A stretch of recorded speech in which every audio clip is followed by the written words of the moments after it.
Včera, dne 20. srpna 1968, kolem 23. hodiny, překročila vojska Sovětského svazu, Polské lidové republiky, Německé demokratické republiky, Maďarské lidové republiky a Bulharské lidové republiky státní hranice Československé socialistické republiky.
Dnes po obede sa vrátil môj starý dobrý kamarát Tomáš, ktorý pred 3 rokmi odišiel za prácou do Ruska. Dlho som ho nevidel, tak som ho skoro nespoznal.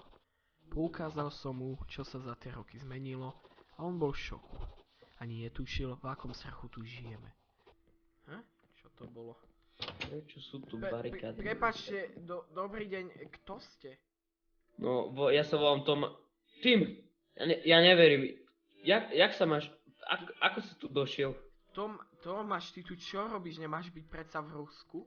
No, mal by som byť pôvodne, ale dostal som ponuku vo vedľajšom meste, že môžem tu pracovať. To je dobré. V tom prípade vítaj späť. Vďaka. Ako sa máš inak?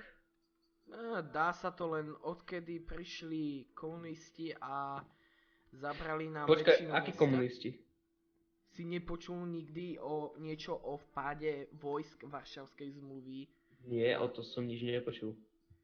No tak ide o to, že pred asi rokom v auguste v 68.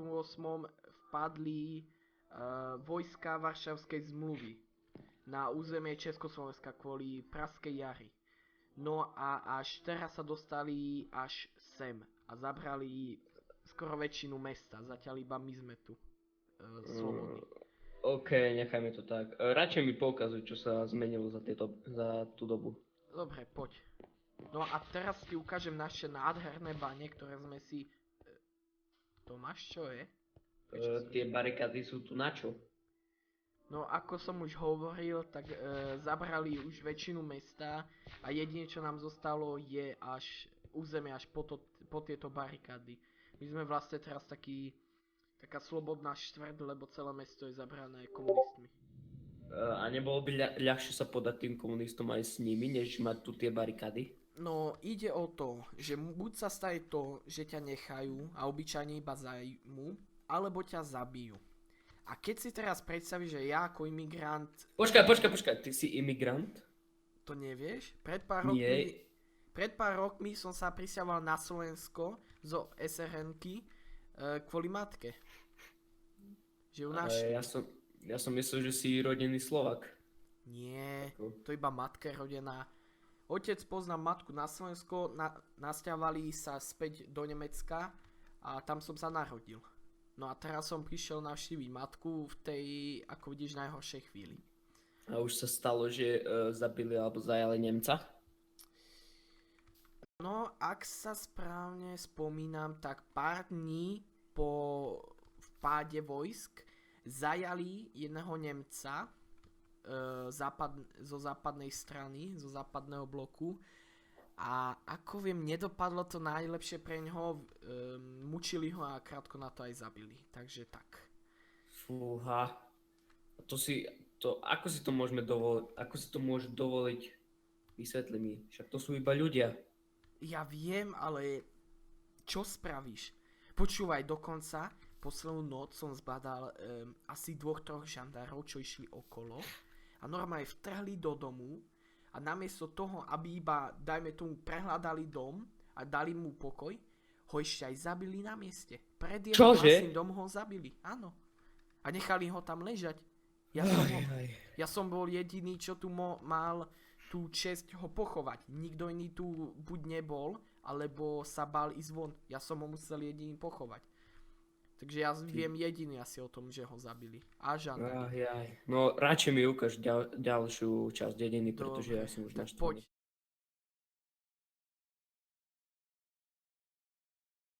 Dobre, no a to bol vlastne všetko, čo nám zatiaľ ostalo. Čo to bolo? Nie, to sú oni. Počúvaj, toto nie je dobré. Vyzerá, že sa blížia. Poď rýchlo, poď ku mne. Mám aj miesto, kde by si sa mohol na chvíľu usadiť. A zase, poď rýchlo. Poď. Poď. Rýchlo, zase dvere. Dobre, sme bezpečí Dole. asi. Počkaj, neboli tu náhodou stoly?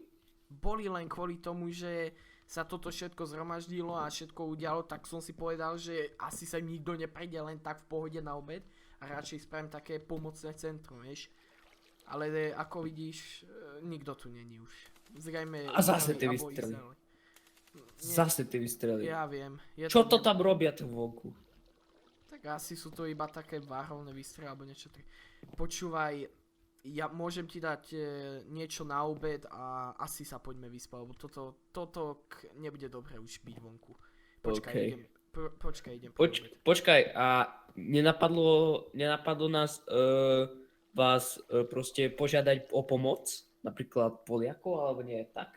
Práve, že o to ide. Zmluva ako vojska Varšavskej zmluvy sú vlastne všetky okolité štáty okolo Československa. Takže Poliaci, Nemci, Rusáci, Bulhári sa mi zdá a Maďari. Proste je to komplikované, ale nikto nám nemá na pomoc. Najbližšie sú Rakúšania, ale čo by oni mohli pomôcť? Ako, vieš?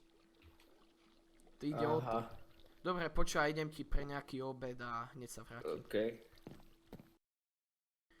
Počúvaj, ja viem, nie je to veľa, ale viac nemám. To sú moje posledné rezervy. Tu máš mrkvu a dám ti môj steak, ak chceš. Nevadí, ja som aj tak už jedol. No to je dobré, lebo kto vie, keď sa z tohto dostaneme. No dobre, tak dobrú noc. Počkaj. A za tými hranicami niekto žije? Ako na druhej strane, čo zajali tú... Je na druhej strane barikád? Áno. To ti poviem, sám neviem. Ja len dúfam, že veľa z nich, veľa ľudí prežilo, že nikoho nezabili, ale ja neviem, proste nemám informácie. Jedine čo viem, že starostu ešte držia naživu. Lebo keby ho zabili, tak predstav si, aké povstanie by vypuklo. Kto vie, To je čo by vlastne starosta. Starosta je taký starší pán.